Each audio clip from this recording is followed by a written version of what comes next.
ಸ್ವಾಗತ ಕೋರಿ ಎಲ್ಲರೂ ದಯವಿಟ್ಟು ಈ ಚಿಂತನೆಯಲ್ಲಿ ತಮ್ಮ ಮೈಕ್ಗಳನ್ನು ಆಡಿಯೋ ವಿಡಿಯೋಗಳನ್ನು ಬಂದಿಟ್ಟು ಈ ಚಿಂತನೆಯಲ್ಲಿ ಸಹಭಾಗಿ ಆಗ್ರಿ ಅಂತ ಹೇಳಿ ನಾನು ವಿನಂತಿ ಮಾಡ್ಕೋತೀನಿ. ಮಲ್ಗೊಂಡ ಪಾಟೀಲ್ ಅಪ್ಪ ಅವರ ತಮ್ಮ ವಿಡಿಯೋ ಆನ್ ಅದ್ರಿ, ಅದನ್ನು ಬಂದ್ ಮಾಡ್ರಿ ಅಂತ ಹೇಳಿ ಕೋರಿಕೆ. ಎಲ್ಲರಿಗೂ ಶರಣು ಶರಣಾರ್ಥಿಗಳು, ಸ್ವಾಗತ ಸುಸ್ವಾಗತ. ಅಥವಾ ಆಡಿಯೋ ವಿಡಿಯೋ ಆನ್ ಇತ್ತಂದ್ರೆ ನಾವೇ ಅವರನ್ನ ಮ್ಯೂಟ್ ಮಾಡ್ಲಕ್ಕೆ ಬರ್ತದ್ರಿ. ತಮ್ಮ ನಮಗೆ ಕಾಣಿಸಂಗಿಲ್ಲ, ಅವ್ರು ಮಾಡ್ಬೋದು.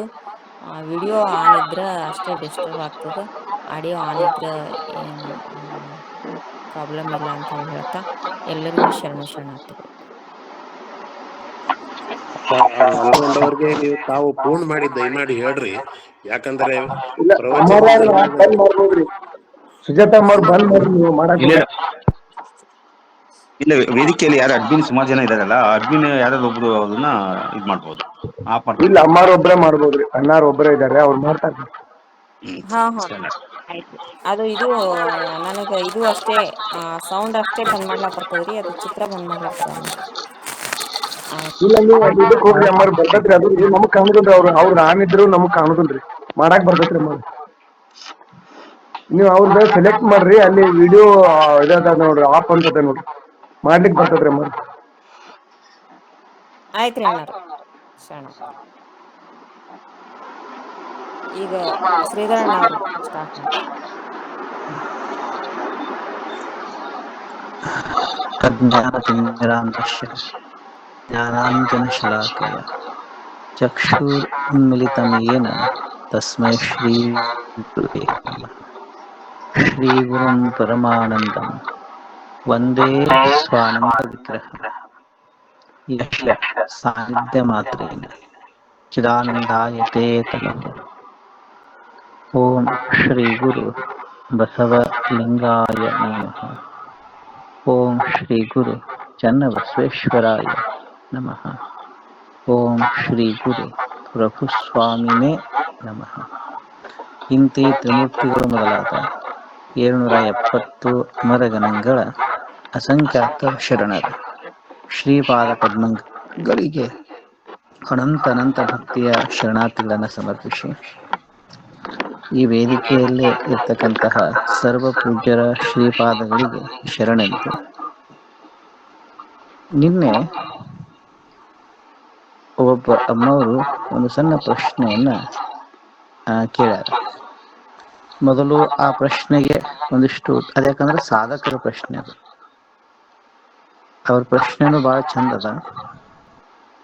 ಆ ಪ್ರಶ್ನೆಗೆ ಒಂದು ವಚನದಿಂದ ಉತ್ತರ ಕೊಟ್ಟು ಮತ್ತೆ ಯಥಾವತ್ತಾಗಿ ನಮ್ಮ ಕಾರ್ಯಕ್ರಮವನ್ನ ಮುಂದುವರ್ಸೋಣ ಅಂತ ಹೇಳ್ತಾ, ಅವ್ರ ಪ್ರಶ್ನೆ ಏನಪ್ಪಾ ಅಂತಂದ್ರೆ,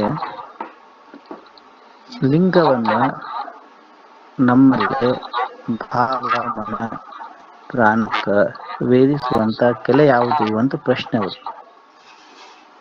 ನಾವು ಇಷ್ಟಲಿಂಗವನ್ನ ನೋಡ್ತೀವಿ, ಆದ್ರ ಅದು ನಮ್ಮ ಪ್ರಾಣಕ್ಕೆ ವೇದಿಸ್ಬೇಕು, ಭಾವಕ್ಕೆ ಬರಬೇಕು, ಏನ್ ಮಾಡಿದ್ರೆ ಬರ್ತದಪ್ಪ ಅನ್ನೋದವ್ರ ಪ್ರಶ್ನೆ. ಇದಕ್ಕ ಮಹಾಗುರುವಾಗಿರ್ತಕ್ಕಂತಹ ಚನ್ನಬಸವಣ್ಣವರೇ ಉತ್ತರ ಹೇಳ್ಯಾರ. ಒಂದು ನಮ್ಮ ಎಷ್ಟು ಪ್ರಶ್ನೆಗಳಿದ್ದಾವಲ್ಲ, ಎಲ್ಲಾ ಪ್ರಶ್ನೆಗಳಿಗೆ ವಚನ ಸಾಹಿತ್ಯದಲ್ಲೇ ಉತ್ತರ ಅದ. ನಾವು ಅದನ್ನ ನೋಡ್ಬೇಕಷ್ಟೆ, ಮನಸ್ಸಾ ಹುಡುಕಾಡ್ಬೇಕಷ್ಟೆ. ಪ್ರತಿಯೊಂದು ಪ್ರಶ್ನೆಗೆ ಉತ್ತರ ಅದ, ಪ್ರತಿಯೊಂದು ಪ್ರಶ್ನೆಗೆ, ಪ್ರತಿಯೊಂದು ಸಾಧನೆಗೆ ಮಾರ್ಗದರ್ಶನ ವಚನ ಸಾಹಿತ್ಯದಲ್ಲಿ ಇದೆ. ನಾವು ಜರ ಕಣ್ಣ ತೆಗೆದು ನೋಡ್ಬೇಕಷ್ಟೆ. ಅವ್ರ ಪ್ರಶ್ನೆಗೆ ಮಹಾಗುರು ಚನ್ನಬಸವಣ್ಣವರು ಉತ್ತರ ಕೊಡ್ತಾರೆ. ಏನ್ ಹೇಳ್ತಾರಪ್ಪ ಅಂತಂದ್ರೆ, ಅವರು ಬಹಳ ಚಂದದ, ಕೇಳಿ. ಎಲ್ಲರಿಗೂ ಚಿರಪರಿಚಿತವಾದಂತ ವಚನ, ಒಂದಿಷ್ಟು ಅದರ ಬಗ್ಗೆ ವಿಮರ್ಶೆ ಮಾಡಲಿಲ್ಲ ಅಷ್ಟೇ. ಲಿಂಗದ ಕಲೆ ಅಂತರಂಗಕ್ಕೆ ವೇದಿಸುವ ಹಲವು ಸಾಧನಗಳಲ್ಲಿ ಒಂದು ಸಾಧನವ ಇಲ್ಲಿ ಹೇಳಿಯೇನು ಕೇಳಿರಯ್ಯ. ಚನ್ನಬಸವಣ್ಣ ಹೇಳ್ತಾರೆ, ಲಿಂಗದ ಕಲೆ.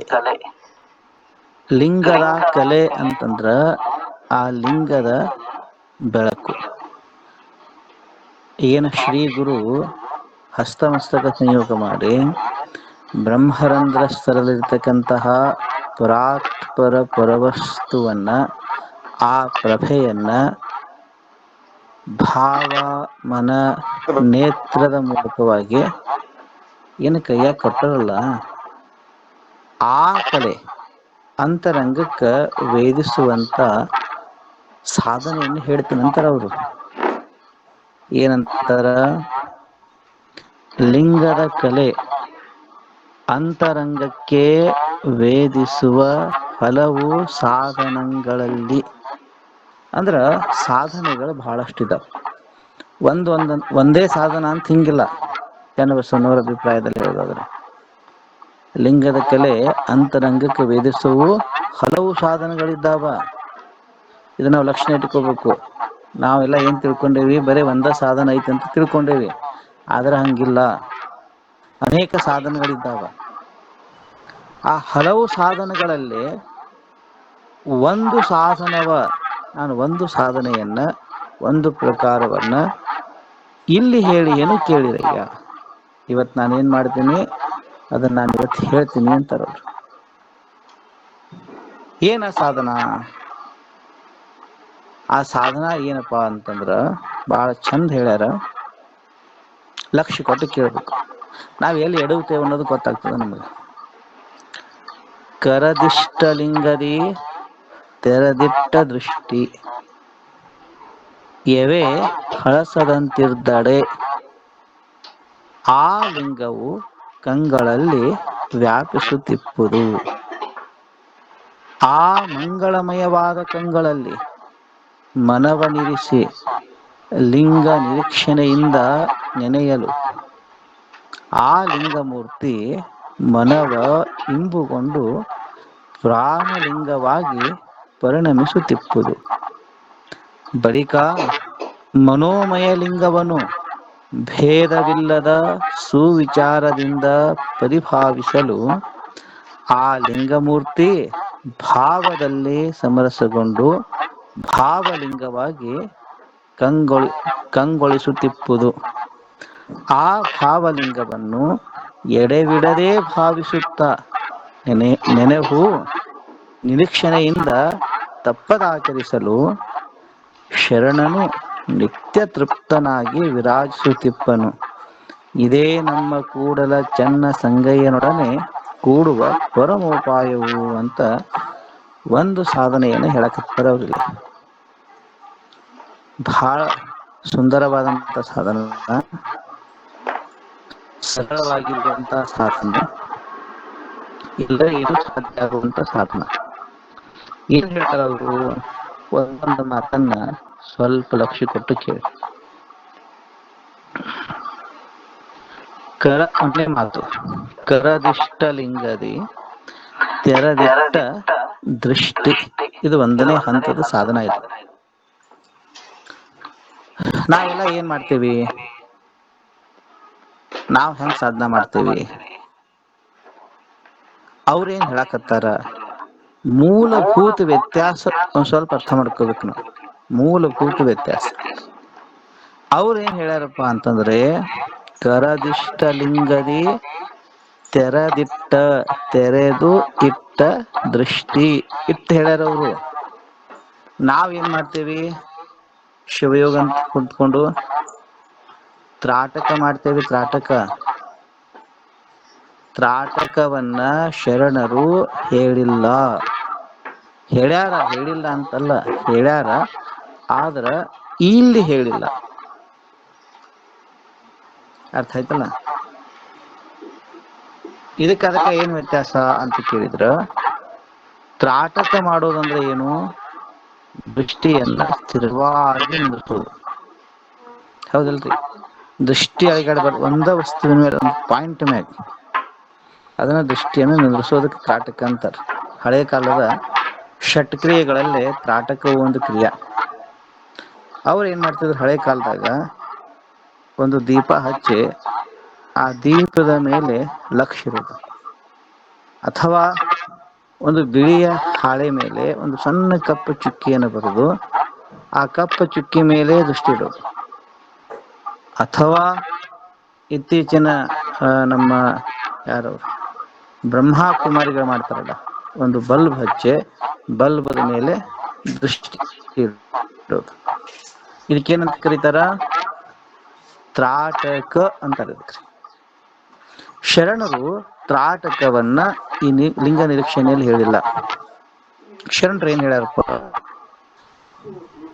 ಕರದಿಷ್ಟಲಿಂಗದಿ, ಕೈಯೊಳಗಿರ್ತಕ್ಕಂತಹ ಇಷ್ಟಲಿಂಗದಲ್ಲೇ ತೆರೆದು ಇಟ್ಟ ದೃಷ್ಟಿ, ಇದು ಒಂದೇ ಪದ್ಧತಿ. ಇದು ತ್ರಾಟಕ ಮಾಡಂಗಿಲ್ಲ ಅವರು. ಜಸ್ಟ್ ನೋಡು, ಕಣ್ಣು ತೆರಿ, ಆ ಲಿಂಗವನ್ನು ನೋಡು. ಅರ್ಥ ಆಯ್ತಿರ್ಬೇಕು ನನ್ನ ಮಾತು. ಈ ಮಾತು ಅರ್ಥ ಆಯ್ತೇನ್ರಿ? ಯಾರೋ ಒಬ್ರು ಹೇಳಿ, ಈ ಮಾತು ಅರ್ಥ ಆಯ್ತಾ? ಅರ್ಥ ಆಯ್ತು. ಹಾ, ಅಂದ್ರೆ ತ್ರಾಟಕ ಬೇರೆ, ಇದ ಬೇರೆ ಅನ್ನೋದು ಹೇಳಕತ್ತೆ ನಾನು. ನಮ್ಮಲ್ಲಿ ಶಿವಯೋಗ ಸಾಧನೆ ಮಾಡೋರು 99% ಜನ ತ್ರಾಟಕ ಮಾಡ್ತಾರ, ಹೌದಿಲ್ರಿ? ಇವ್ರೇನ್ ಹೇಳ್ತಾರ? ಬರೀ ಕಣ್ ತೆರೆದು ನೋಡಪ್ಪ, ತೆರೆದು ಇಟ್ಟ ದೃಷ್ಟಿ, ಇದು ಒಂದೇ. ಈ ಎರಡನೇದು ಏನ್ ಹೇಳ್ತಾರಂತಂದ್ರ, ಎವೆ ಹಳಸದಂತಿದ್ದಡೆ, ಕಣ್ಣಿನ ರೆಪ್ಪೆ ಅಳಗಾಡ್ಬಾರ್ದು. ಅರ್ಥ ಆಯ್ತಿಲ್ರಿ? ಅರ್ಥ ಆಯ್ತು. ಹಾ, ಕಣ್ಣಿನ ರೆಪ್ಪೆ ಅಳಗಾಡ್ಬಾರ್ದು. ಕೈಯೊಳಗೆ ಲಿಂಗ ಇರ್ಬೇಕು, ಲಿಂಗವನ್ನ ಕಣ್ ತುಂಬ ನೋಡ್ತಾ ಇರ್ಬೇಕು, ಕಣ್ಣಿನ ರೆಪ್ಪೆ ಅಳಗಾಡ್ಬೇಕು. ಇಷ್ಟ ಮಾಡಂತ ಹೇಳ್ತಾರ ಅವ್ರು. ಮಾಡೋ ಪ್ರಕ್ರಿಯೆ ಎಷ್ಟು? ಇಷ್ಟ ಅಲ್ರಿ. ನಾವು 20 ವರ್ಷ 30 ವರ್ಷ, ಕೆಲವು 80 ವರ್ಷ ತನಕ ಇಷ್ಟ ಮಾಡಕ್ರೆ ಮುಂದಿನ ಪ್ರಾಣಲಿಂಗ ಆಗಲಿ ಭಾವಲಿಂಗ ಆಗಲಿ ನಮಗ್ ಸಾಧನೆ ಆಗಿಲ್ಲಲ್ಲ. ಯಾಕಾಗಿಲ್ಲ? ಬರ್ತಾ ಇಲ್ಲವ್ರಿ ಶಿವಣ್ಣನವ್ರೆ? ಹೌದೌದು. ಹಾ, ಬರ್ತದ ಇಲ್ಲ ಅದು ಪ್ರಶ್ನೆ? ಬಂದೇ ಬರುತ್ತೆ.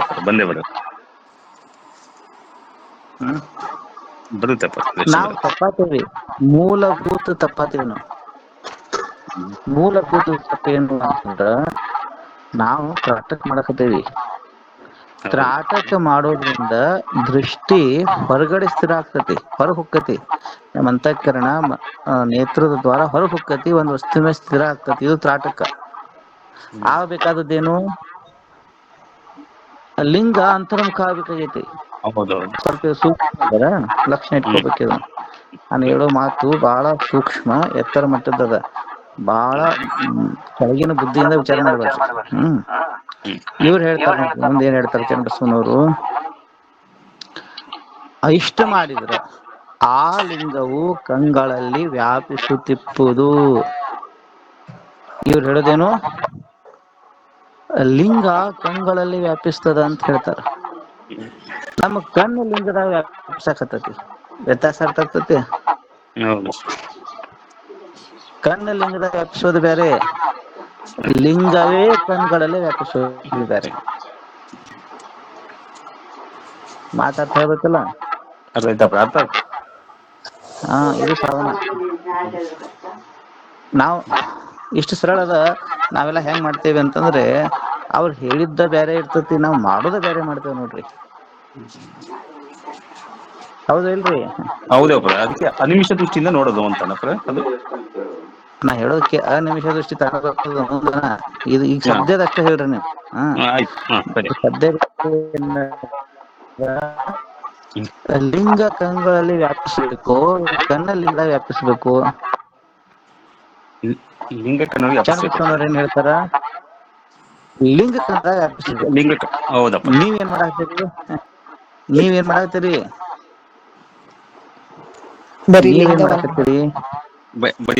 ನಿಮ್ಮ ಕಣ್ಣುಗಳು ಲಿಂಗದಲ್ಲಿ ಹೊಂಟಾವ. ಉಲ್ಟಾ ಅರ್ಥ ಆಗೈತಿಲ್ಲ?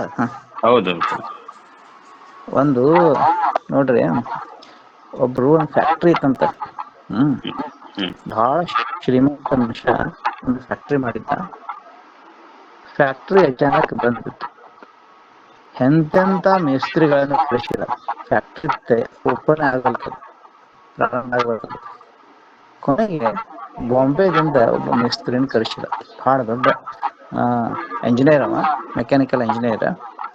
ಆ, ಅಗದಿ ಅನುಭವಶೀಲದಂತವ ಕರೆಸಿದ ಫ್ಯಾಕ್ಟ್ರಿ ಮಾಲಕ್ಕೆ. ನಮ್ಮ ಫ್ಯಾಕ್ಟ್ರಿ ಬಂದ್ ಬಿದ್ದದ್ರಿ, ಏನ್ ಮಾಡೋದು ಅಂತ ಕೇಳಿದ. ಅದಕ್ಕೆ ಇವ್ರು ಅಂದ್ರಂತ, ನೋಡಪ್ಪ ನಾನು ಬಂದು ನಿನ್ನ ಫ್ಯಾಕ್ಟ್ರಿ ಚಾಲೂ ಮಾಡಿ ಕೊಡ್ತೀನಿ, ಆದ್ರೆ ನನ್ನ ಫೀಸ್ ಆಗುತ್ತೆ. ಎಷ್ಟು ಅಂತ ಕೇಳ್ದವ. ಏನಿಲ್ಲ, 1,000 ರೂಪಾಯಿ ಆಗುತ್ತೆ. ಆಗಿನ ಕಾಲದ ವಿಷಯ ಇದು, ಈಗಿಂದಲ್ಲ. 1,000 ರೂಪಾಯಿ ಫೀಸ್ ಆಗುತ್ತೆ. ಆಗಿನ ಕಾಲಕ್ಕೆ 1,000 ರೂಪಾಯಿ ಅಂದ್ರೆ ಭಾಳ ರೀ. ಒಂದು 4-5 ಎಕರೆ ಜಮೀನು ತಗೋಬಹುದು ಅಷ್ಟು 1,000 ರೂಪಾಯಿ ಅಂತಂದ್ರೆ. ಹೌದಪ್ಪ. ಅವ ಹೇಳ್ದ 1,000 ರೂಪಾಯಿ ಆಗ್ತದೆ ಅಂದ. ಇವ್ರಂದ್ರು ಆದ್ರೆ ಆಯ್ತು, ಫ್ಯಾಕ್ಟ್ರಿ ಚಾಲೂ ಆಗಲಿ. ಮೇಸ್ತ್ರಿ ಬಂದ, ಅವ ಇಂಜಿನಿಯರ್ ಬಂದ, ಫ್ಯಾಕ್ಟ್ರಿ ಎಲ್ಲ ಸುತ್ತಾಡಿದ. ಒಂದು ಹತೋಟಿ ತಗೊಂಬ ಅಂತಂದ. ಹತೋಟಿ ತಂದು ಕೊಟ್ಟ. ಒಂದು 3 ಜಾಗದಾಗ ಫಟ್ ಫಟ್ ಫಟ್ ಅಂತ ಹೊಡೆದಂತ. ಬಟನ್ ಚಾಲು ಮಾಡೋದಂತ. ಇಷ್ಟೇ, ಫ್ಯಾಕ್ಟ್ರಿ ಸ್ಟಾರ್ಟ್ ಆಯ್ತು. ಅವ್ ಮಾಡಿದ್ದೇನ ಬರೀ 3 ಜಾಗದಾಗ ಹತೋಟಿಲಿ ಹೊಡೆದ. ಇವನ್ ಜಾಗ ಹೊಡೆದ, ಮತ್ತೊಂದ್ ಜಾಗದಾಗ ಹೊಡೆದ, ಮತ್ತೊಂದ್ ಜಾಗದಾಗ ಹೊಡೆದ. ಫ್ಯಾಕ್ಟ್ರಿ ಸ್ಟಾರ್ಟ್ ಆಯ್ತು. ನನ್ನ ಫೀಸ್ ಕೊಡೋಣಂತ. ಅವ ಮಾಲಕನಿಗೆ ಆಶ್ಚರ್ಯ ಆಗ್ಬಿಡ್ತು. ಫೀಸ್ 1,000 ರೂಪಾಯಿ, ನೀವು ಮಾಡಿರೇನು? 3 ಜಾಗದಾಗ ಬಡದ್ರೆ ಅಷ್ಟೇ, 1,000 ರೂಪಾಯಿ ಹೆಂಗ್ ಕೊಡೋದು? ಜರ ಭಾಳ ಆಗ್ತತಿ, ಜರ ಕಮ್ಮಿ ಮಾಡ್ರಿ ಅಂತ ಅಂದಂತ ಫೀಸ್ಗೆ. ಅವಾಗ ಅವ ಇಂಜಿನಿಯರ್ ಹೇಳಿದತ್ತ, ಆದ್ರೆ ಆಯ್ತು, ನೀವಿಷ್ಟು ಕೇಳಕತ್ತೀರಿ, ನಾನು ಫೀಸ್ ಕಮ್ಮಿ ಮಾಡ್ತೀನಿ, 999 ರೂಪಾಯಿ ಕೊಡೋದಂತ. 1 ರೂಪಾಯಿ ಬೇಕಾದ್ರೆ ಬಿಡ್ತೀನಿ ನಾನು. ಅವ ಅಂದಂತ ಮಾಲಕ, ಹಂಗ್ಯಾಂಗ್ರಿ 999 ರೂಪಾಯಿ ಭಾಳ ಆಗ್ಲಿಲ್ಲ, ನೀವ್ ಏನ್ ಮಾಡಿರಿ? ಬರೀ ಬಡದ್ರಿ ಅಷ್ಟೇ, ಹೌದಿಲ್ರಿ? ಹೌದಪ್ಪ. ಹೇಳಿದತ್ತ ಮಾಲಕ, ಬಡಿಯೋದು ಇಂಪಾರ್ಟೆಂಟ್ ಅಲ್ಲ, ಎಲ್ಲಿ ಬಡಿಬೇಕು ಅನ್ನೋದು ಹೇಳೋದೈತಿಲ್ಲ, ಅದು ಇಂಪಾರ್ಟೆಂಟ್ ಐತಿ. ಗೊತ್ತಾಯ್ತಿಲ್ರಿ? ಎಲ್ಲಿ ಹೊಡಿಬೇಕು? ಫ್ಯಾಕ್ಟ್ರಿ ಸ್ಟಾರ್ಟ್ ಆಗ್ಬೇಕಾದ್ರ ಎಲ್ಲಿ ಅದ್ರ ಫಾಲ್ಟ್ ಐತಿ ಅದನ್ನ ಕಂಡು ಹಿಡ್ದನ್ರಿ ಸರಿ ಮಾಡ್ಬೇಕಲ್ಲ. ಹೌ ಟು ನೋ ಇಟ್, ಅದನ್ನ ನಾವು ತಿಳ್ಕೊಬೇಕು. ಅದು ಇಂಪಾರ್ಟೆಂಟ್ ಐತಿ ಅಂತ ಹೇಳಿದತ್ತಾರೆ. ಹಾಗೆ ನಮ್ಮ ಎಲ್ಲಾ ಲಿಂಗಾಯತ ಸಾಧಕರ ಫ್ಯಾಕ್ಟ್ರಿಗಳು ಇಲ್ಲೇ ಬಂದಿದ್ದಾವ. ಇದಕ್ಕೆಲ್ಲ ಶಿವಯೋಗಿಗಳು ಆಗ್ಬೇಕಾಗಿತ್ತು. ಮಾಡಂಗಿಲ್ಲೇನ? ಎಲ್ಲರೂ ಮಾಡ್ತಾರ್ರಿ.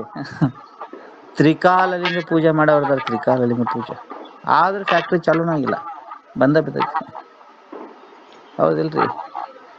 5 ವೇಳೆ ಪೂಜೆ ಮಾಡೋರ್ದಾರ, ತ್ರಿಕಾಲ ಸ್ನಾನ ಪೂಜಾ ಮಾಡೋರ್ದಾರ, ವ್ರತ ನಿಯಮಗಳನ್ನ ಆಚರಿಸೋರಿದ್ದಾರೆ, ಆದ್ರೂ ಫ್ಯಾಕ್ಟ್ರಿ ಬಂದದ. ಯಾಕೆ ಬಂದದವಪ್ಪ ಅಂತಂದ್ರ ಎಲ್ಲಿ ಹೊಡಿಬೇಕು ಅನ್ನೋದು ಗೊತ್ತಿಲ್ಲ ಅವ್ರಿಗೆ. ಇಲ್ಲಿ ಏನ್ ಹೇಳ್ತಾರೆ ಚನ್ನಬಸವಣ್ಣವರು, ಆ ಲಿಂಗವು ಕಂಗಳಲ್ಲಿ ವ್ಯಾಪಿಸುವುದು. ಲಿಂಗ ಕಣ್ಣಾಗ ವ್ಯಾಪಿಸ್ಬೇಕಪ್ಪ, ನಿನ್ನ ಕಣ್ಣು ಲಿಂಗ ಆಗಲ್ಲ. ನಾಳೆ ಪ್ರಯತ್ನ ಮಾಡ್ರಿ, ಕೈಯೊಳಗ ಲಿಂಗ ಹಿಡಿತಿರಲ್ಲ, ಹಿಡಿದ ತನಕ ನೀವು ನಿಮ್ಮ ಕಣ್ಣಿನಿಂದ ಲಿಂಗ ನೋಡ್ತೀರಿ. ಹಂಗಿಲ್ಲ, ಲಿಂಗವೇ ಕಣ್ಗಳಲ್ಲಿ ವ್ಯಾಪಿಸ್ಬೇಕು. ಟ್ರಿಕ್ಸ್ ಏನು, ಸಾಧನ ಏನು? ಬರೇ ತೆರೆದಿಟ್ಟ ದೃಷ್ಟಿ. ಅರ್ಥಾತ್ರಿ?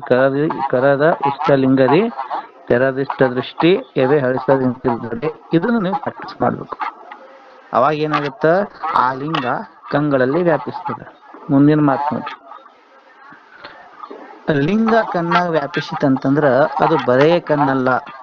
ಅದಕ್ಕೆ ಚನ್ನಬಸವಣ್ಣವ್ರು ಹೇಳ್ತಾರ, ಆ ಮಂಗಲಮಯವಾದ ಕಂಗಳಲ್ಲಿ, ಲಿಂಗದಿಂದ ತುಂಬ ಮಂಗಳಮಯಾಗಿತಕ್ಕ, ಮಂಗಲಮಯವಾದ ಕಂಗಳಲ್ಲಿ ಮನವನಿರಿಸಿ ಲಿಂಗ ನಿರೀಕ್ಷಣೆಯಿಂದ ನೆನೆಯಲು. ಮುಂದಿನ ಹಂತದ ಸಾಧನ ಇದು. ಫಸ್ಟ್ ಸ್ಟೆಪ್ ತೆರೆದಿಟ್ಟ ದೃಷ್ಟಿ, ಎವೆ ಹಳಿಸದಂತಿರ್ಬೇಕು. ಅವಾಗ ಲಿಂಗ ಕಂಗಳಲ್ಲಿ ವ್ಯಾಪಿಸ್ತದ. ಇಷ್ಟ ಆಗ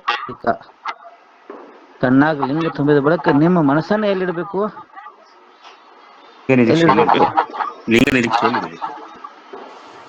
ಕಂಗಳಲ್ಲಿ ಮನವನ್ನಿರಿಸಿ. ಮಾತೆಲ್ಲಿ ಯಾವ್ದ ಫ್ಯಾಕ್ಟ್ರಿ ಬಾಳ ಲಗು ಬಂದ್ಬಿಡ್ತಾವ. ಅವ್ರು ಏನ್ ಹೇಳಕತ್ತಾರ ಅದನ್ನ ಕರೆಕ್ಟ್ ಆಗಿ ನೋಡ್ರಲ್ಲ. ಕಣ್ಣ ಎಲ್ಲಿ, ಮನಸ್ಸನ್ನ ಎಲ್ಲಿಡ್ಬೇಕಂತ ಹೇಳ್ತಾರ ಅವರು? ಲಿಂಗದ ಅಲ್ಲ,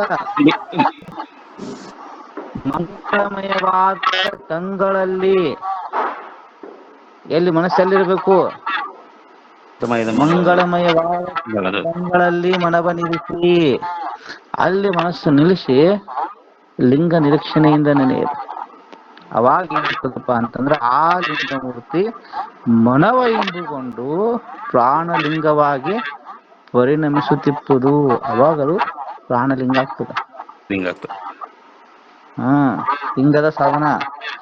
ಆ ನಂತರ ಬಳಿಕ ಮನೋಮಯ ಲಿಂಗವನ್ನು, ಆ ಮನುಷ್ಯನ ತುಂಬ ಲಿಂಗ ತುಂಬಿದ, ಭೇದವಿಲ್ಲದ ಸುವಿಚಾರದಿಂದ ಪರಿಭಾವಿಸಲು ಆ ಲಿಂಗ ಮೂರ್ತಿ ಭಾವದಲ್ಲಿ ಸಮರಸಗೊಂಡು ಭಾವಲಿಂಗವಾಗಿ ಕಂಗೊಳಿಸುತ್ತಿಪ್ಪುದು.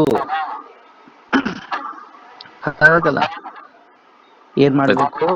ಮನೋಮಯ ಲಿಂಗವನ್ನು, ಮನಸ್ಸಿನ ತುಂಬಿರ್ತಕ್ಕಂಥ ಲಿಂಗವನ್ನ ಭೇದವಿಲ್ಲದ ಸುವಿಚಾರದಿಂದ ಪರಿಭಾವಿಸಲು ಅಂತ ಹೇಳ್ತಾರಲ್ಲಿ.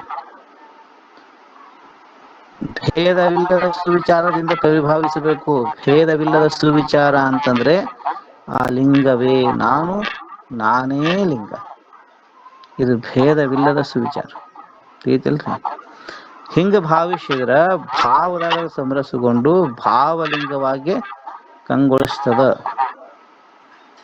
ಆ ಭಾವಲಿಂಗವನ್ನು ಎಡಬಿಡದೆ ಭಾವಿಸುತ್ತಾ ಯಾವಾಗಲೂ ಶಿವೋಹಂ ಭಾವ ಅಂತಾರೆ ಇದಕ್ಕೆ, ಸೋಹಂ ಭಾವ ಅಂತಾರೆ ಇದಕ್ಕೆ. ಯಾವಾಗಲೂ ಎಡೆಬಿಡದೆ ಅಂದ್ರೆ ಬಿಡಲಾರ್ದ ಅದೇ ಸೋಹಂ ಭಾವದಲ್ಲೇ ನಿಂತ ಅಂತಂದ್ರ ನೆನಹು ನಿರೀಕ್ಷಣೆಯಿಂದ ತಪ್ಪದ ಆಚರಿಸಲು ಶರಣ ಏನಾಗ್ತಾನ? ಶರಣನು ನಿತ್ಯ ತೃಪ್ತನಾಗಿ ವಿರಾಜಿಸುತ್ತಿರ್ತಾನ. ಅವಾಗ ನಿತ್ಯ ತೃಪ್ತ ಆಗ್ತಾನವ. ಇದೇ ನಮ್ಮ ಕೂಡಲ ಚೆನ್ನ ಸಂಗಯ್ಯರೊಡನೆ ಕೂಡುವ ಪರಮೋಪಾಯ. ಅರ್ಥ ಆಯ್ತಲ್ಲ? ಇದು ಶ್ರೇಷ್ಠವಾದಂತ ಸಾಧನ. ಇದು ಇಷ್ಟು ಸರಳ ಹೇಳ್ಯಾರ, ಯಾಕೆ ಮಾಡ್ತಿಲ್ರಿ? ಹೌದಿಲ್ರಿ? ಅವ್ರು ಹೇಳೋದೊಂದು ಬ್ಯಾರೆ, ನಾವು ಮಾಡೋದೊಂದು ಬ್ಯಾರೆ. ಸಮಸ್ಯೆ ಇಲ್ಲಿ ಅದ. ಶರಣರು ಹೇಳಿದ್ದನ್ನ ಇದು ಒಂದು ವಚನ ಸಾಕು, ಇಡೀ ಜೀವನಕ್ಕೆ ಇದು ಒಂದು ವಚನ ಸಾಕು. ನಾ ಹೇಳ್ತೀನಿ, ಇದು ಒಂದ ವಚನ ನೀವು ಸಾಧನ ಮಾಡಿದ್ರೆ ಸಾಕು, ನೀವು ಆ ಪರಮಾತ್ಮನ ಸಂಗಡ ಕೂಡೇ ಬಿಡ್ತೀರಿ. ಅವರೇ ಹೇಳ್ಯಾರ, ಇದೇ ನಮ್ಮ ಕೂಡಲ ಚೆನ್ನ ಸಂಗಯ್ಯನೊಡನೆ ಕೂಡುವ ಪರಮೋಪಾಯ, ಶ್ರೇಷ್ಠವಾದ ಮಾರ್ಗ ಇದು. ಯಾಕೆ ಮಾಡ್ಬಾರ್ದು? ಹೌದಿಲ್ರಿ? ಇದು ಗೊತ್ತಾಯ್ತಲ್ಲ. ಈಗ ಅಮ್ಮವರ ನಿನ್ನೆ ಕೇಳಿದ್ರು, ಹೆಂಗ ಯಾರು ಕೇಳಿದ್ರು ಪ್ರಶ್ನೆ, ಹೆಂಗದು ನೀವು ಕೇಳಿದ್ರಲ್ಲ, ಗೊತ್ತಾಯ್ತಲ್ರಿ ಅಮ್ಮವ್ರೆ? ಗೊತ್ತಾಯ್ತ್ರಿ. ತಮಗೆ ಕೇಳಿ. ಅಂದ್ರ ನಮ್ಮ ಮನೋಲಯದಲ್ಲಿರುವ ಲಿಂಗ ಅಂದ್ರೆ ಭೇದವಿಲ್ಲದೆ, ಅಂದ್ರೆ ನಾಮಲಿಂಗವಾದಾಗ ಅದು ಭಾವಲಿಂಗ ಆಗ್ತೈತೆ ಅವಾಗ ಅಂತ ಹೇಳಿದ್ರು. ಹೌದು, ನೀವ ಲಿಂಗ ಹಾಕಿರಿ ಅವಾಗ ಭಾವಲಿಂಗ ಆಗ್ತದೆ. ಸೋಹಂ ಸೋಹಂ ಭಾವ ಬಂದಾಗನೇ ನಮ್ಮಲ್ಲಿ ಅದು ಭಾವಲಿಂಗ ಆಗಿ ಪರಿವರ್ತನೆ ಆಗ್ತೈತಿ. ಹೌದಿಲ್ರಿ? ಅರ್ಥ ಆಯ್ತ್ರಪ್ಪ ರೀ, ಧನ್ಯವಾದ. ಕ್ರಿಯಾ ಗೊತ್ತಾಯ್ತಲ್ಲ ಹೆಂಗ್ ಮಾಡ್ಕಂತ? ಗೊತ್ತಾತ್ರಪ್ಪ, ಗೊತ್ತಾಯ್ತು. ನೀವು ಮಾಡೋದು ಉಲ್ಟಾ ಆಯ್ತು. ಹೌದಿಲ್ರಿ? ಹೌದ್ರಿ. ನಮಗ ಅಂದ್ರ ಅದ್ರದ್ದು ಇನ್ನೂ ಏನು ಗೊತ್ತಿರ್ಲಾರ್ದ ಮಾಡಿದ್ದರಿ ಅದೆಲ್ಲ. ಏನ್ ಅಂದ್ರ ಈಗ ನೀವು ಸ್ಪಷ್ಟವಾಗಿ ಹೇಳಿದ್ರಲ್ರಿ, ಅರ್ಥ ಆತ್ರಿ ಈಗ ನಮ್ಗದ. ಧನ್ಯವಾದ್ರಿ ಅಪ್ಪಾರಿ. ಆಯ್ತ್ರಿ, ಹಿಂಗ ಮಾಡಿದ್ರೆ ಸಾಕು. ಇದನ್ನ ಚನ್ನಬಸವನವ್ರು ಹೇಳ್ಯಾರ, ಮಹಾಗುರು ಚನ್ನಬಸವನವ್ರು ಹೇಳ್ಯಾರ, ನಿಮಗ್ ಇದ್ರ ಮುಂದೆ ಇನ್ನೊಬ್ಬ ಗುರುವಿನ ಅವಶ್ಯಕತೆ ಇಲ್ಲ. ಆಯ್ತು, ಇದು ಒಂದು ವಚನ ಸಾಕು. ಇದು ಒಂದು ವಚನವನ್ನು ಹಿಡ್ಕೊಂಡ ಇಡೀ ಜೀವನಕ್ಕೆ ಪ್ರಾಕ್ಟಿಕಲ್ ಆಗಿ ಮಾಡ್ರಿ. ಇಡೀ ಜೀವನ ನಿಮಗದು ಪ್ರಾಣಲಿಂಗವಾಗಿ ಪರಿಣಮಿಸ್ತದ, ಭಾವಲಿಂಗವಾಗಿ ಪರಿಣಮಿಸ್ತದ. ಕೊನೆಗೆ ನೀವೇ ಲಿಂಗ ಹಾಕಿರಿ, ನಿತ್ಯ ತೃಪ್ತ ಹಾಕಿರಿ. ಇದು ಚನ್ನಬಸವನವ್ರು ಹೇಳಿದ ಮಾತದ. ಇದು ಅರ್ಥ ಆತಿಲ್ರಿ? ಆಯ್ತ್ರಿ ಅಪ್ಪಾರಿ, ಆಯ್ತು. ಭಕ್ತಿ ಪೂರ್ವಕ ಶರಣಾರ್ಥಿರಿ. ಧನ್ಯವಾದಗಳು.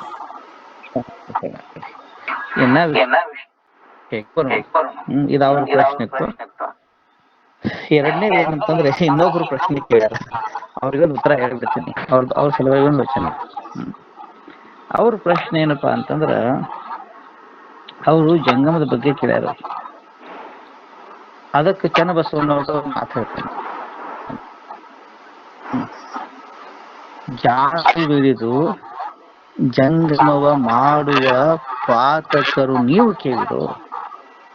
ಡೈರೆಕ್ಟ್ ಹಿಟ್ ಅದರಿ ಇದು.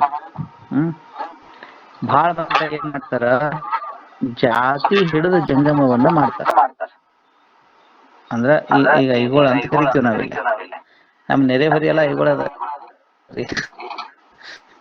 ಐಗೋಳಿಗೆ ಏನಂತ ಕರೀತೀವಿ, ಯಾರು ಇದ್ರ ತಪ್ಪು ತಿಳ್ಕೊಬೇಡ್ರಿ. ಚನ್ನಬಸವ ಏನ್ ಹೇಳಕತ್ತೇನ, ಜಾತಿ ಹಿಡಿದ ಜಂಗಮವನ್ನು ಮಾಡೋರಿಗೆ ಏನಂತ ಕರೀತಾರೆ ಚನ್ನಬಸವನವರು? ಪಾತಕರು ಅಂತ ಕರೀತಾರ. ಅವ್ರು ಯಾರ? ಪುಣ್ಯವಂತರಲ್ಲ, ಅವರು ಪಾಪಿಗಳಂತ. ಪಾಪಿಗಳು ಜಾತಿ ಹಿಡಿದು ಜಂಗಮ ನೋಡಿದ್ರು. ಅವ್ರು ಕೇಳ್ತಾರ, ಪ್ರಶ್ನೆ ಮಾಡ್ತಾರ. ಅವ್ರು ಜಾತಿಗನವು ಗುರುದೀಕ್ಷೆಗನವು ಹೇಳ್ರಿಪ್ಪ, ಜಾತಿ ಶ್ರೇಷ್ಠ ಅಂತೀರೋ ಏನ ಅಂತೀರಿ? ಗುರುವಿನ ದೀಕ್ಷೆ ಜಾತಿ ಘನವಾದ ಬಳಿಕ ಅಲ್ಲ, ಕೇಳಿ ಅವ್ರು ಹೇಳ್ತಾರೆ, ಚನ್ನಬಸವಣ್ಣ ಹೇಳ್ತಾರೆ ಕೇಳಿ. ಜಾತಿ ಘನವಾದ ಬಳಿಕ ಆ ಜಾತಿಯೇ ಬೇಕಲ್ಲದೆ ಗುರು ದೀಕ್ಷೆ ಪಡೆದು ಗುರು ಕರಜಾತನಾಗಿ ಜಾತಕರ ಕಳೆದು ಪುನರ್ಜಾತರಾಗಬೇಕೆಂಬುವ ಏತಕ್ಕೆ ಬೊಗಳುವಿರೋ? ಬಯಲಾಗತ್ತ. ಯಾಕೆ ಬೊಗಳಾಕತ್ತೀರಿ? ಏನಂತಾರ ಗೊತ್ತನವ್ರು?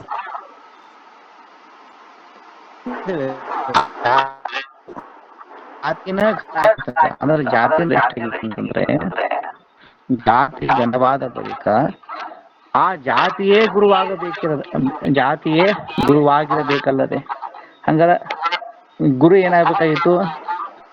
ಜಾತಿನ ಆಗ್ಬೇಕಾಗಿತ್ತು. ಆದ್ರೆ ನೀವ್ ಏನ್ ಹೇಳ್ತೀರಿ? ಗುರು ದೀಕ್ಷೆ ಪಡೆಯಲು ಗುರು ಪ್ರಜಾತರಾಗಿ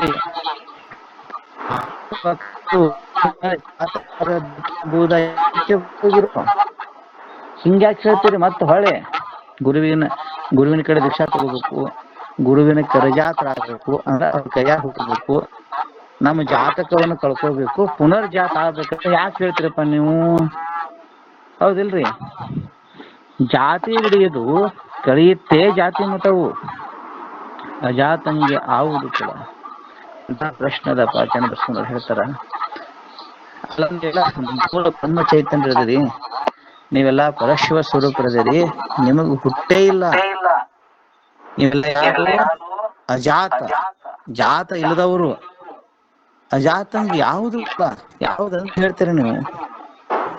ಆವ ಕುಲವಾದಡೇನು? ಚನ್ನಬಸವಣ್ಣ ಹೇಳ್ತಾರ, ಯಾವುದೇ ಜಾತಿರವಲ್ತಕ್ಕಪ್ಪ. ಆವ ಕುಲವಾದಡೇನು ದೇವ ನುಡಿದಾತನೇ ಕುಲಜ. ಹೌದಿಲ್ರಿ? ಯಾರಪ್ಪ ಶ್ರೇಷ್ಠ ಜಾತಿಯವ? ಯಾರಿಗೆ ದೇವರ ಒಲುಮೆ ಆಗೈತಲ್ಲ ಅವ ಕುಲಜ. ಅದೆಂತೆಂದಡೆ ಅದಕ್ಕೆ ಸಾಕ್ಷಿ ಹೇಳ್ತಾರ ಅವ್ರು, ಪ್ರಮಾಣ. ದೀಯತೆ ಜ್ಞಾನ ಸಂಬಂಧ ಕ್ಷೀಯತೆ ಚ ಮಲತ್ರಯ. ದೀಯತೆ ಕ್ಷೀಯತೆ ಏನ ಸಾ ದೀಕ್ಷೇತಿ ನಿಗದ್ಯತೆ ಎಂಬುದನ್ನರಿದು ಜಾತಿ ನಾಲ್ಕವಿಡಿದು ಬಂದ ಜಂಗಮವೇ ಶ್ರೇಷ್ಠ ಬಂದು ನಡೆದು ಜಾತಿ ಎಂಜಲುಗಳರಾಗಿ ಉಳಿದ ಜಂಗಮವ ಕುಲವನೆತ್ತಿ ನುಡಿದು ಅವನ ಅತಿಗಳೆದು ಕುಲವೆಂಬ ಸರ್ಪ ಕಚ್ಚಿ ಎಂಜಲೆಂಬ ಅವೇದ್ಯವ ಪುಂಜಿಸಿ ಹಂದಿ ನಾಯಂತೆ ಒಡಲ ಹೊರೆವ ದರುಶನ ಜಂಗುಳಿಗಳು ಜಂಗಮ ಪಥಕ್ಕೆ ಸಲ್ಲರಾಗಿ. ಸ್ಪಷ್ಟ ಇರಲ್ಲ ಇವರು? ಹೌದು, ಸ್ಪಷ್ಟ ಅದ ಇದು ಮಾತು. ಏನ್ ಹೇಳ್ತಾರ? ದೀಯತೆ ಜ್ಞಾನ ಸಂಬಂಧ ಕ್ಷೀಯತೆ ಚ ಮಲತ್ರಯ. ಏನಂತಾರ? ದೀಯತೆ ಅಂದ್ರೆ ಕೊಡೋದು, ದೀಯತೆ ಜ್ಞಾನ ಸಂಬಂಧ ಅಂದ್ರೆ ಜ್ಞಾನ ಸಂಬಂಧವನ್ನ ಕೊಡೋದ್ರಿಂದ, ಕ್ಷೀಯತೆ ಚ ಮಲತ್ರಯ ಅವನ ಮಲತ್ರಯಗಳು, ಅನುವಮಲ, ಮಾಯಾಮಲ, ಕಾರ್ಮಿಕ ಮಲಗಳು ಏನಾಗ್ತಾವ? ಕ್ಷೀಣ ಆಗಿ ಹೋಗ್ತಾವ, ನಾಶ ಆಗಿ ಹೋಗ್ತಾವ. ಅದಕ್ಕೆ ದೀಕ್ಷಾ ಅಂತ ಕರೀತಾರ್ರಿ.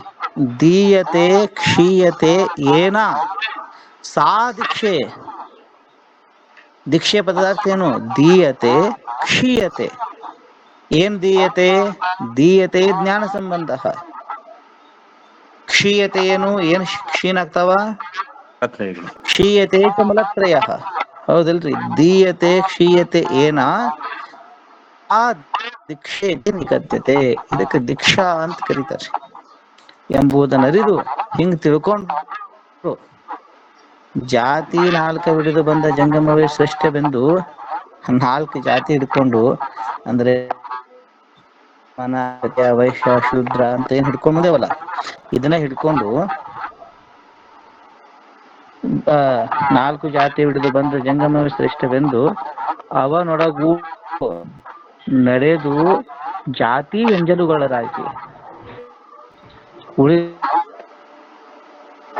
ಇವ್ರನ್ನಷ್ಟಪ್ಪ ಇವ್ರು ಜಂಗಮರು ಅಂತೇಳಿ ಏನ್ ಉಳಿದವ್ರು ಅವರು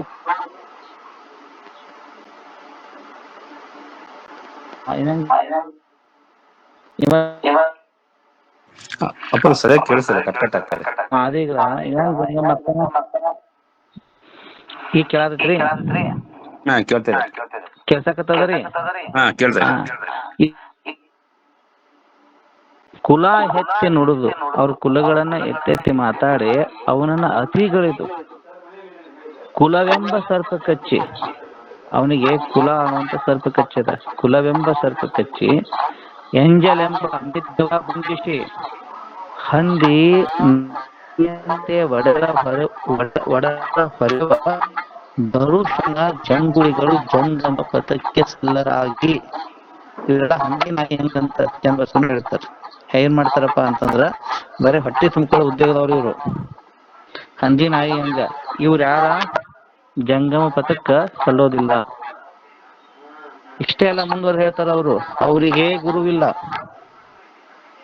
ಜಾತಿ ಹಿಡಿದ ಜಂಗಮನ ಅರ್ಸಾಕತ್ತಿದ್ದ ಅಂತಂದ್ರ ಅವ್ನಿಗೆ ಗುರು ಇಲ್ಲ ಅಂತ ತಿಳ್ಕೊರಿ. ಅರ್ಥ ಆಯ್ತಿಲ್ರಿ? ಅವನಿಗೆ ಗುರುವಿಲ್ಲ. ಗುರು ಇಲ್ಲ ಅಂತಂದ್ರ ಗುರು ಪ್ರಸಾದವಿಲ್ಲ, ಲಿಂಗವಿಲ್ಲ, ಲಿಂಗ ಪ್ರಸಾದವಿಲ್ಲ, ಜಂಗಮನೂ ಇಲ್ಲ, ಜಂಗಮ ಪ್ರಸಾದವಿಲ್ಲ. ಇಂತಿ ತ್ರಿವಿಧ ಪ್ರಸಾದಕ್ಕೆ ಹೊರಗಾದ ನರಜೀವಿಗಳ ಸ್ವಯಚರ ಪರವೆಂದಾಚರಿಸಿ ಪ್ರಸಾದವ ಕೊಳ್ಳಸಲ್ಲದು ಕಾಣ ಕೂಡಲ ಚನ್ನ ಸಂಗಮ ದೇವ.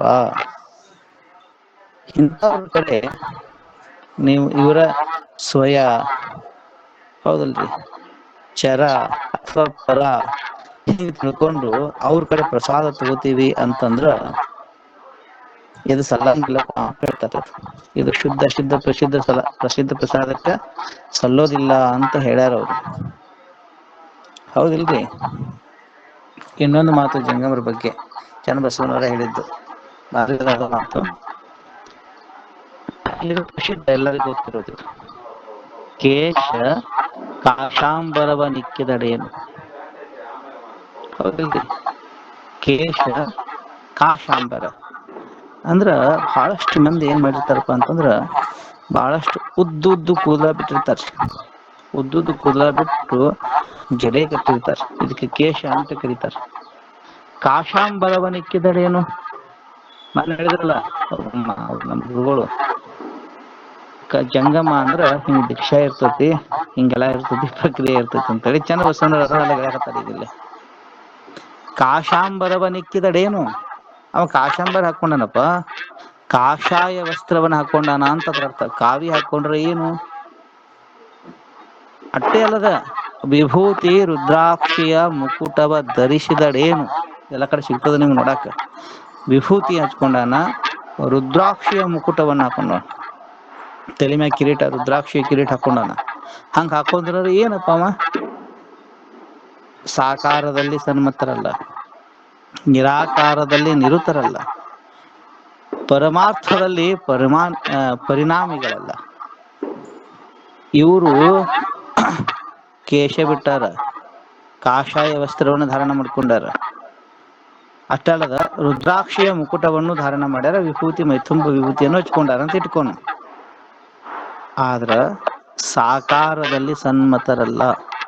ಸಾಕಾರ ವಸ್ತು ಪರಮಾತ್ಮನಲ್ಲೇ ಸನ್ಮತದಾರೇನು?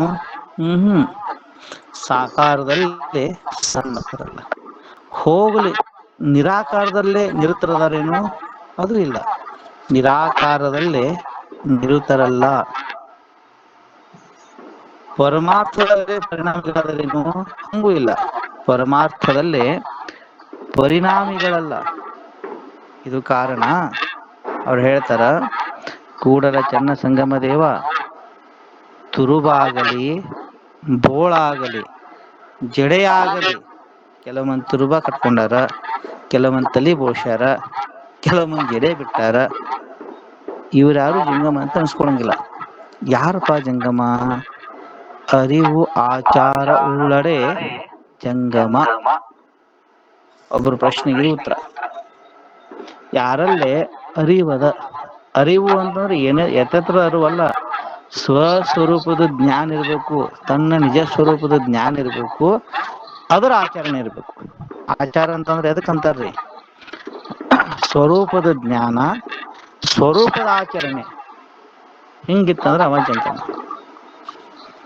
ಒಬ್ರು ಪ್ರಶ್ನೆ ಕೇಳಿದ್ರು, ಅದಕ್ಕಾಗಿ ಇದು 2 ವಚನ. ಇನ್ನ ಅದಾವ ಬಹಳಷ್ಟು, ನಾನು ಹೇಳ್ಬೋದು, ಸಾವಿರಾರು ವಚನ ಇದಾವ. ಜಂಗಮದ ಬಗ್ಗೆ ನಿರೂಪಣೆ ಮಾಡ್ಬೇಕಾದ್ರೆ ಇನ್ನ ಬಹಳ ವಿವರವಾಗಿ ಹೇಳ್ತೇನೆ. ಇರ್ಲಿ, 2 ಪ್ರಶ್ನೆಗಳು. ಒಂದು ಲಿಂಗದ ಬಗ್ಗೆ ಕೇಳಿದ್ರಿ, ಇನ್ನೊಬ್ರು ಜಂಗಮದ ಬಗ್ಗೆ ಪ್ರಶ್ನೆ ಕೇಳಿದ್ರು. 2 ಪ್ರಶ್ನೆಗಳಿಗೆ ಉತ್ತರ ಸಿಕ್ಕದಂತ ನಾನು ತಿಳ್ಕೊಂತೀನಿ. ಇದ್ರೊಳಗೆ ಮತ್ತೇನಾರ ಪ್ರಶ್ನೆ ಇದ್ರೆ ಕೇಳಿ. ಶರಣಾರ್ಥಿ.